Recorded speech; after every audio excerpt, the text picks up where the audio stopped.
Aujourd'hui, on va toucher un sujet très important et très sensible, l'amour de soi et l'acceptation de soi. Est-ce qu'il faut vraiment s'aimer pour arriver à s'épanouir dans la vie, pour arriver à être heureux? Comment réellement s'aimer? C'est quoi qu'on appelle l'amour de soi? C'est une question que beaucoup de gens adorent aborder sous un angle de vue psychologique. Ici, je vous propose un angle de vue philosophique et très pertinent. Je pense que si vous arrivez à bien assimiler les informations de cette vidéo, ça va vous délivrer d'un poids factice énorme. Donc je vous propose de commencer en plongeant dans des textes de Rousseau qui vont nous expliquer une bonne fois pour toutes ce que c'est l'amour-propre. Et ce qui est intéressant, c'est que Rousseau distingue l'amour de soi de l'amour-propre. Et on va voir que ce sont deux définitions différentes et c'est très important d'intégrer ça. Parce que la plupart des gens qui disent « je ne m'aime pas, j'arrive pas à m'aimer, j'arrive pas à m'accepter », ils ne parlent pas d'amour de soi, mais ils parlent d'amour propre. Je vous laisserai évidemment le lien vers ces textes en barre d'infos, ils seront juste pas surlignés, parce que ça c'est la version que j'ai sur mon ordinateur. Donc ici on a des extraits de plusieurs ouvrages différents qui abordent la même question, fondamentalement. Dans Discours sur l'origine et les fondements de l'inégalité parmi les hommes, Rousseau nous dit que l'amour de soi-même, c'est un sentiment naturel qui porte tout animal à veiller à sa propre conservation.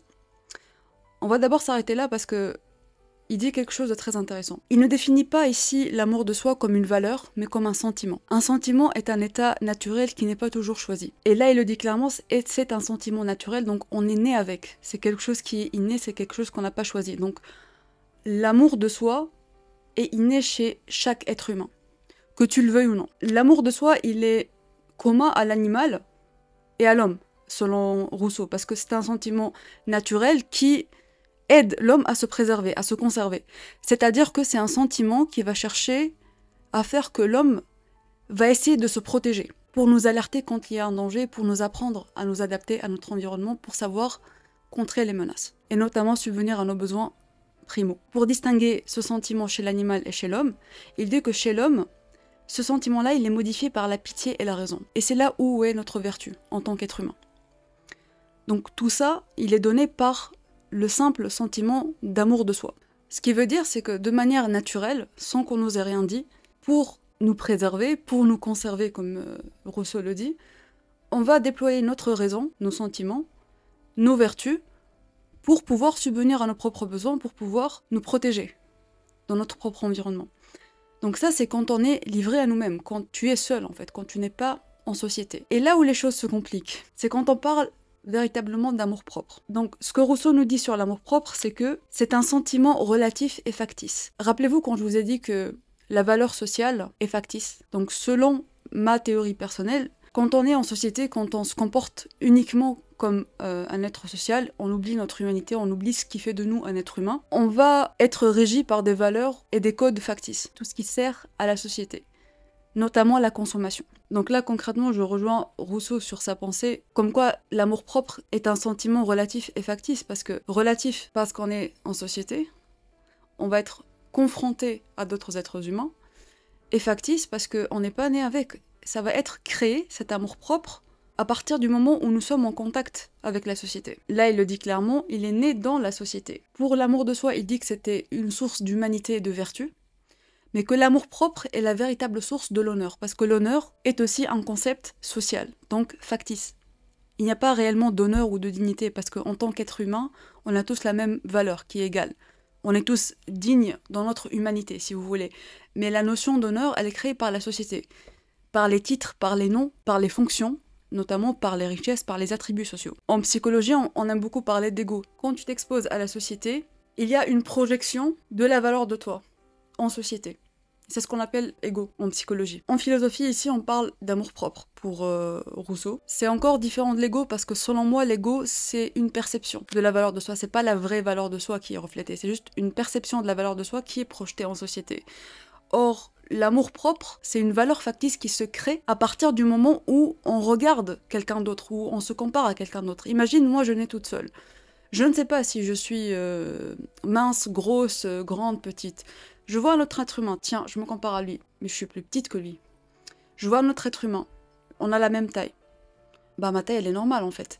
Et plus il y a une majorité, plus la majorité, elle va venir dans mon rang en moi, donc plus il y aura une majorité dans ma taille à moi, plus je vais me trouver normale, parce que je m'intègre bien. Parce qu'on va chercher à s'intégrer pour permettre notre conservation, donc notre survie.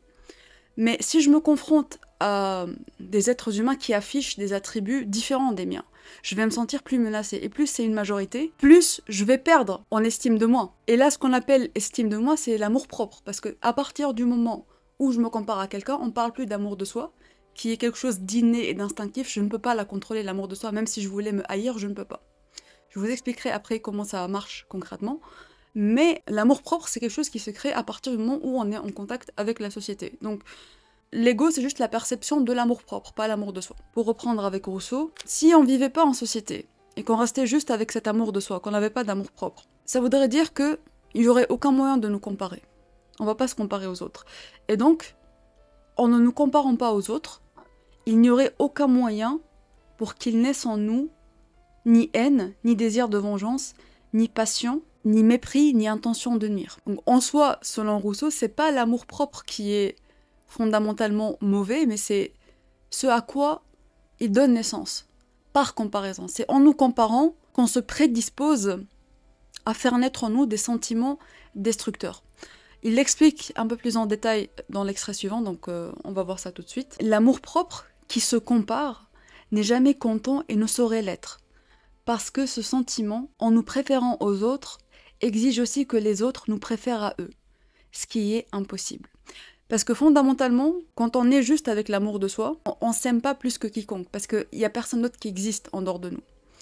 Mais dès qu'on est en société, il y a d'autres personnes, et on veut qu'ils nous aiment à la hauteur de l'amour qu'on porte à nous-mêmes, de manière instinctive, de manière innée, sauf que c'est pas possible. C'est pour ça que l'amour propre n'est jamais satisfait, qu'on en veut toujours plus, qu'on cherche toujours plus, et qu'on a de plus en plus de désir de reconnaissance, d'honneur, de titre, parce que ce sont les codes sociaux, c'est ça qui nous fait aimer être apprécié en société. En gros, il dit « Ce qui rend l'homme essentiellement bon est d'avoir peu de besoins et de peu se comparer aux autres. Ce qui le rend essentiellement méchant est d'avoir beaucoup de besoins et de tenir beaucoup à l'opinion. » Donc tout ça naît de la comparaison. Cette disposition à nous comparer, elle naît, ou elle vient des relations sociales, du progrès des idées et de la culture de l'esprit. On vit en société, donc on est condamné à vivre avec un amour-propre qui ne sera jamais satisfait.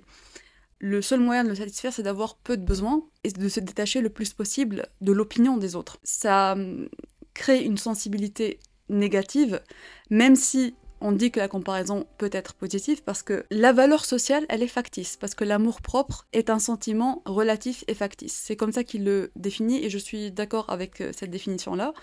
Donc la comparaison, qu'elle soit positive ou négative, elle est là parce qu'on est en société et parce que là, on va jouer selon les règles de la société. Donc effectivement, c'est bien de jouer avec les codes de la société en ayant le moins de sentiments négatifs possible pour nous préserver encore une fois, mais on reste prisonnier d'un concept factice. C'est ça l'idée, en gros.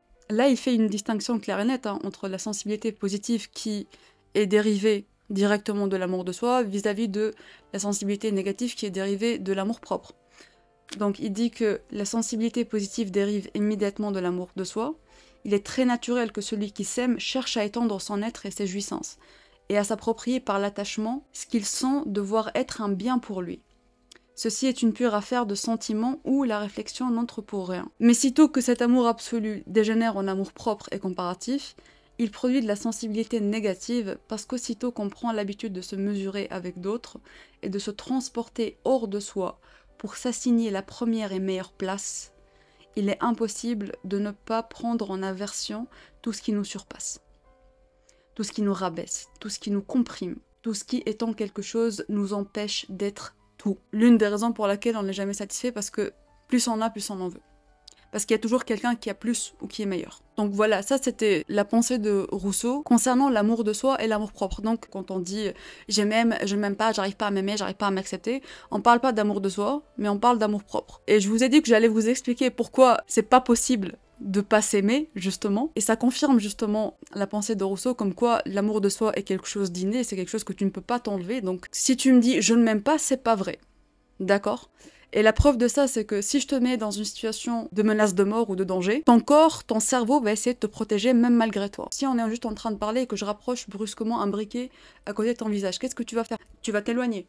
Est-ce que tu l'as voulu ? Est-ce que tu l'as cherché ? Non, c'est instinctif. Cet instinct-là naît d'un amour de soi, parce que tu ne peux pas vouloir te protéger si tu ne t'aimes pas, fondamentalement. Ça, c'est ce que Rousseau définit comme l'amour de soi. Donc tout le monde sur cette terre, en tant qu'être humain, dans son humanité, s'aime, même malgré soi. Ce qu'on appelle l'auto-sabotage, c'est pour la plupart une grosse preuve d'amour de soi. C'est juste que ta perception, elle est corrompue, tu le vois pas comme ça. Les TCA, les addictions, c'est des gens qui se détruisent. Hein. Tu vas dire à quelqu'un, mais pourquoi tu te détruis la santé, tu te détruis la vie? C'est une substance qui est nocive pour toi, tu sais qu'elle est nocive, mais tu continues à la prendre. Comment est-ce que c'est une preuve d'amour vers soi, ça? Parce que ton cerveau, ou ton état instinctif, il est en train de te protéger contre une menace ou une peur que lui perçoit comme plus grande que cette substance-là.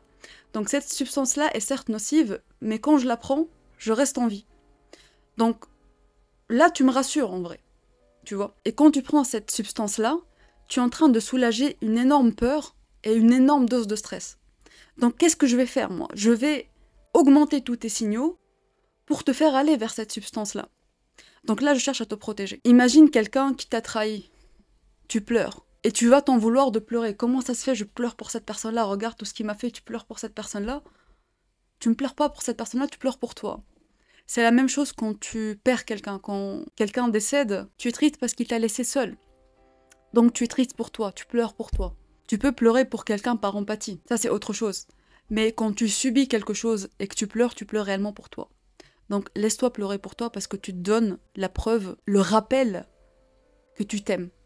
Et là où c'est intéressant et on voit vraiment la distinction entre l'amour de soi et l'amour propre, je vais reprendre le cas de quand quelqu'un te trahit par exemple et que tu pleures. Je vous ai dit que parce que tu as cet amour de soi, tu vas pleurer pour toi, tu vas pas pleurer pour la personne, tu vois. Donc ça en soi c'est une preuve d'amour envers soi, on est d'accord.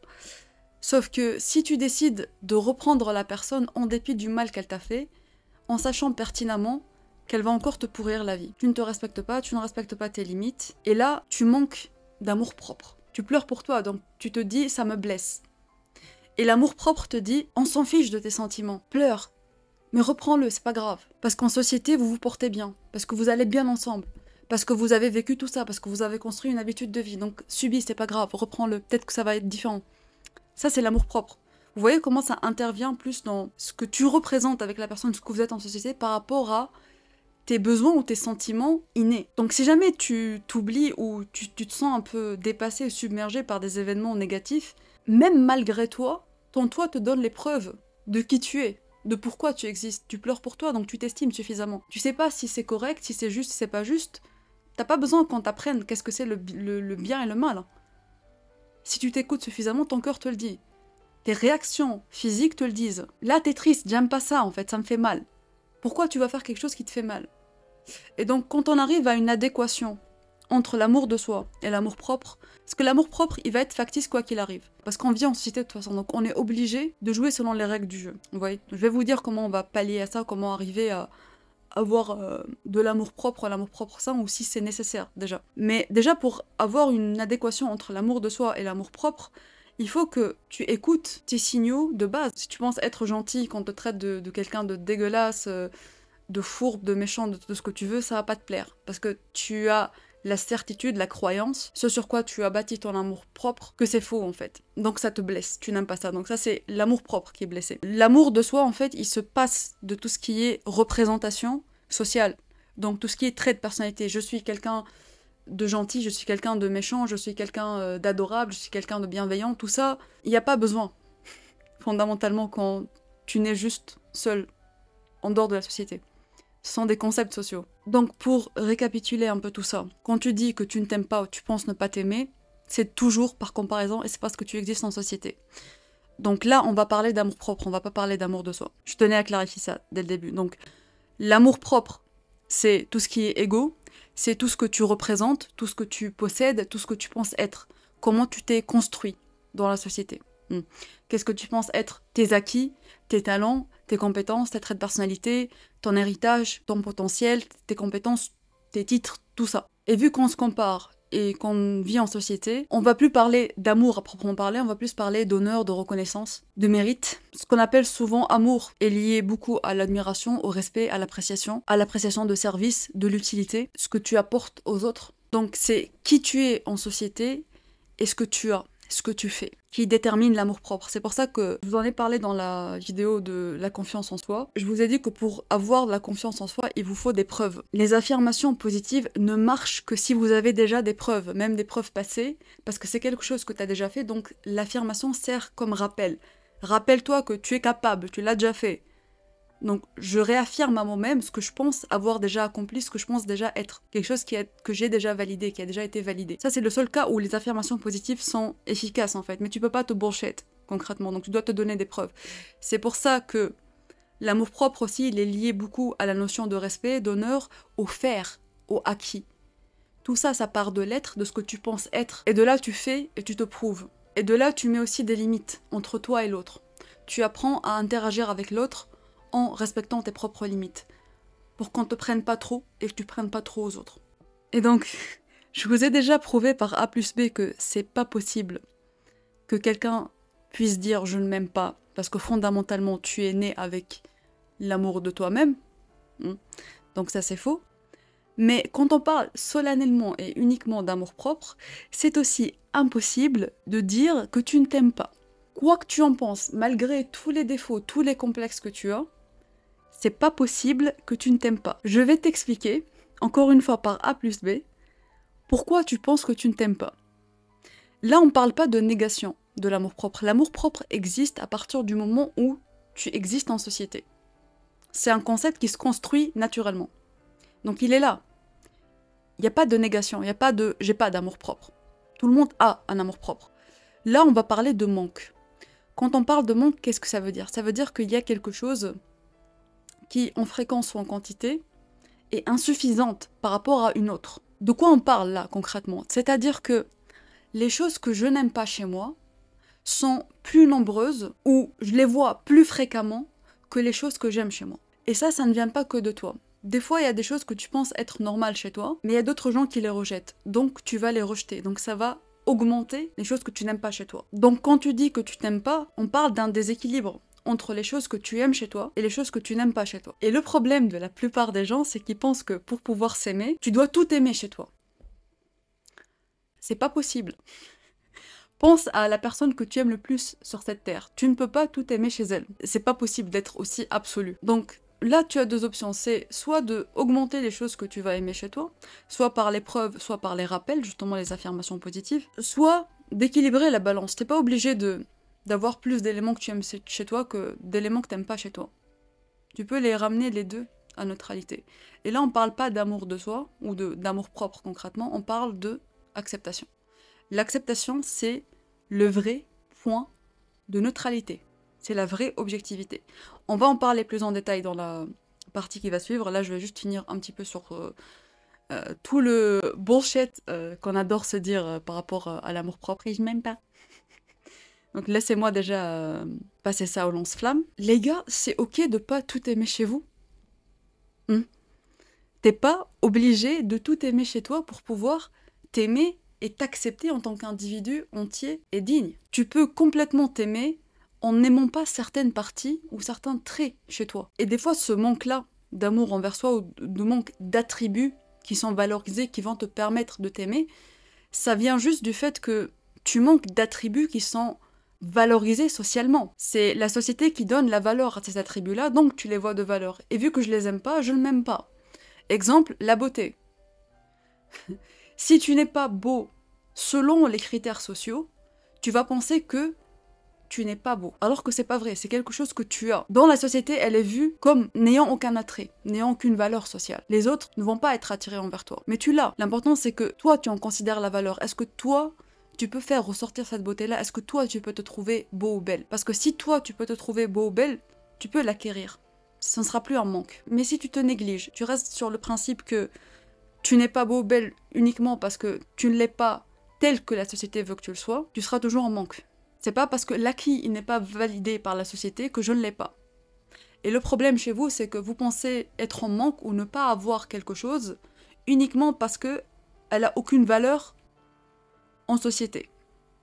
Du moment que la chose a de la valeur pour vous, vous sert vous, correspond à des standards que vous avez créés pour vous-même, c'est un acquis. Si tu es beau selon tes standards à toi, selon ce que tu peux faire avec tes traits, avec ton corps, avec tes vêtements, avec ton expression de toi-même, ton expression artistique, tu l'as. À partir du moment où tu peux mettre en pratique ton intelligence, mathématique, analytique, pratique, artistique, tout ce que tu veux, en créant quelque chose dans ce monde-là que tu aimes, dans laquelle tu mets du cœur et dans laquelle tu trouves de la valeur, tu es intelligent. Donc déjà là, vous pouvez corriger ce déséquilibre-là en vous focalisant sur comment vous attribuez la valeur à ce que vous avez déjà. Socrate explique ça en disant que toutes les vérités existent déjà au fond de nous. Concrètement, même le potentiel ou ce qu'on est capable ou pas de faire, nos vérités, ce qu'on pense être, ce qu'on pense pouvoir avoir, existe déjà au fond de nous. Il s'agit juste de faire accoucher l'âme. C'est le processus que j'essaie de faire ici, à travers une vidéo, c'est concrètement de la maïeutique. Si jamais il y en a qui me posent la question, c'est quoi ta base, c'est quoi tes références, c'est de la philosophie pure et dure, c'est pas de la psychologie, et c'est de la maïeutique. C'est je cherche à vous donner les clés pour me faire accoucher l'âme, parce que vous avez déjà tout à l'intérieur de vous. J'essaie de faire en sorte que les choses vous parlent de manière individuelle, parce que vous êtes tous différents.